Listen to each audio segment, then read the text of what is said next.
Hello guys, আসসালামু আলাইকুম। কেমন আছেন সবাই? আশা করছি অনেক ভালো আছেন। তা আজকে আপনাদের সাথে একটা বিরিয়ানি রান্নার রেসিপি নিয়ে চলে আসলাম। অনেকেই ভাবে আমি রান্নাবান্না করতে পারি না, সো আজকে এটা তাদের জন্য। সো এই হচ্ছে আমার বিরিয়ানি রান্না করার জন্য মাংস।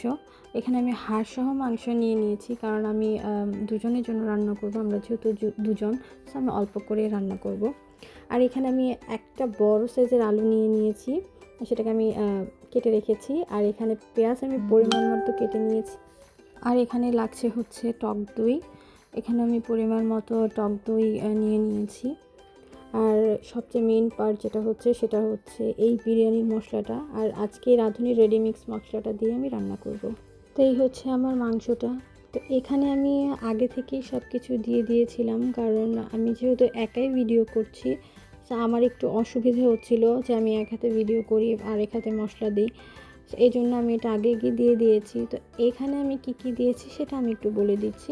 সো এখানে আমি দিয়ে দিয়েছিলাম 1 চা চামচ মরিচের গুঁড়ো, 1 টেবিল চামচ আদা রসুন বাটা, 1 চা চামচ লবণ, আর কিছুটা বেরেস্তা দিয়ে দিয়েছি, টক দইগুলো দিয়ে দিয়েছি, আর দিয়ে দিয়েছি যে মশলাটা আছে রাঁধুনির, সেই মশলাটা আমি পুরোটা দিইনি, সেটা আমি হাফ থেকে একটু কম দিয়েছিলাম, কারণ আমি যেহেতু অল্প রান্না করবো সো আমি অল্পই দিয়ে দিয়েছি। আর চাইলে ঘি দিয়েও রান্না করতে পারেন, আমি সাথে তেলও দিয়ে দিয়েছি। সো এটাকে আমি এখন ম্যারিনেট করে রাখবো।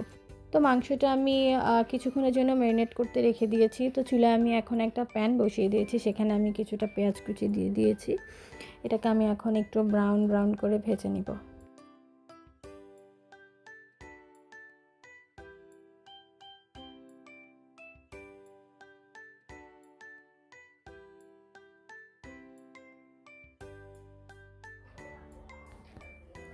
তো এই তো আমার পেঁয়াজ ভাজা হয়ে গিয়েছে, এখন এটাকে আমি নামিয়ে নেব।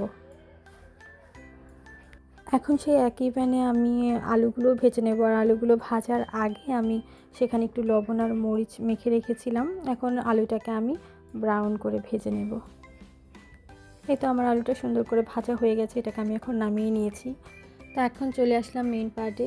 যে মাংসটাকে আমি ম্যারিনেট করে রেখে দিয়েছিলাম সেটাকে আমি এখন রান্নার পাত্রে ঢেলে চুলায় বসিয়ে দেব। এক একটা বিরিয়ানি রান্নার প্রসেসিং এক এক রকম, সো আমি আমার মতো করে রান্না করার ট্রাই করেছি। তো মাংসটাকে এখন আমি কুক হতে দিব। সো ফিরছি কিছুক্ষণ পরে। তো কিছুক্ষণ পরে চলে আসলাম। তো মাংসটা আমার এরকম হয়েছে। আর এখানে আমি কোনো পানি ইউজ করিনি, কারণ মাংস থেকে অলরেডি অনেকটা পানি বের হয়েছে, সেটা থেকেই মাংসটা আসলে কুক হয়ে যাবে। আর অফ ক্যামেরাতে আমি এসে কিছুক্ষণ পরপর নাড়া দিয়ে গিয়েছিলাম। সো এই হচ্ছে আমার মাংসটা। তো এখান থেকে এখন তেল উঠে গিয়েছে, আমার মাংসটা অলরেডি হয়ে গিয়েছে। এখন এটাকে আমি নামিয়ে নেব। তো আমি এখানে 1 কাপ পরিমাণের পোলার চাল নিয়ে নিয়েছি। আমি যেহেতু দুজন, সো আমি বেশি একটা রান্না করব না, আগেই বলেছি। এখন এটাকে আমি ভালো মতো ধুয়ে পরিষ্কার করে নিব। তো অন্য একটা পাত্রে আমি চুলায় পানি বসিয়ে দিয়েছি, কারণ চালটাকে আমি সিদ্ধ করব। আর সিদ্ধ করার আগে আমি পানির সাথে একটু লবণ আর কিছুটা শাহি জিরা, একটা এলাচ আর 1 টুকরো দারচিনি দিয়ে দিয়েছিলাম। এখন পানিটাকে বলক আসা অবধি একটু ওয়েট করব। তো আমার পানিটা বলক চলে এসেছে, এখন আমি একটু নাড়াচাড়া দিয়ে চালটা দিয়ে দিব। তো অফ ক্যামেরাতেই আমি চালটা দিয়ে দিয়েছিলাম, কারণ আমি যেহেতু এক হাতে রান্না করছি, এক হাতেই ভিডিও করছি, সো আমার একটু প্রবলেম হচ্ছিল। চালটাকে আমি 80% সিদ্ধ করে নিয়েছি। এখন তো চালটাকে আমি একটা ছাঁকনির সাহায্যে এটাকে আমি সমস্তটা পানি আমি ঝেড়ে ফেলে দিয়েছি।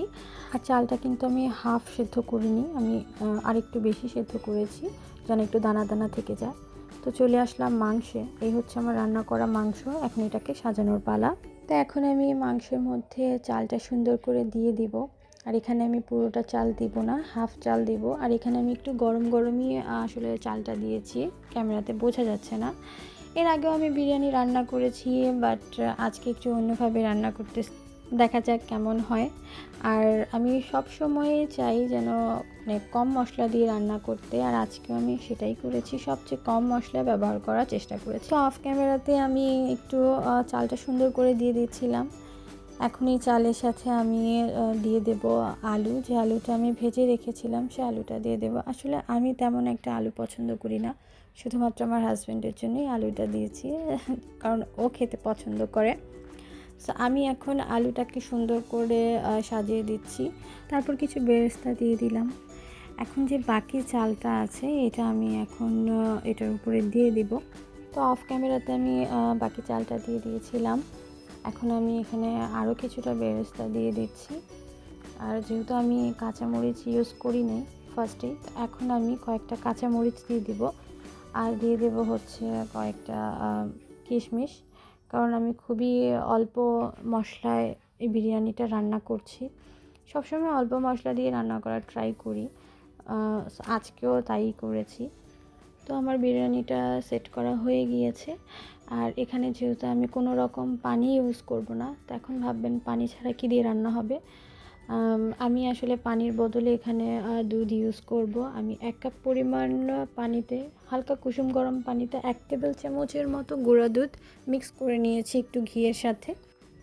এখন এটা দিয়েই আমার বাকি রান্নাটা আমি কমপ্লিট করব। আর আমি যেহেতু অল্প রান্না করছি, সো আমি আমার মতো পরিমাণ মতো বুঝে আমি দুধটা দিয়েছি। এখন যারা যেরকম রান্না করবেন কম বেশি তেমনটা দিয়ে রান্না করে নেবেন। যদিও বা আমি ওরকম পাকা রাঁধুনি নই, তারপরেও দেখা গেছে অনেকেই আমাকে কোশ্চেন করেন যে আমি হয়তো বা রান্নাবান্না কিছুই পারি না। সো তাদের জন্যই আজকে এই রান্নার ভিডিওটা আমার দেয়া।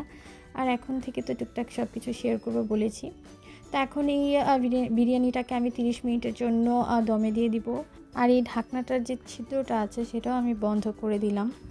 আর আমি যেহেতু একা, তো তেমন একটা রান্নাবান্নার ভিডিও আসলে আমার করে ওঠা হয় না।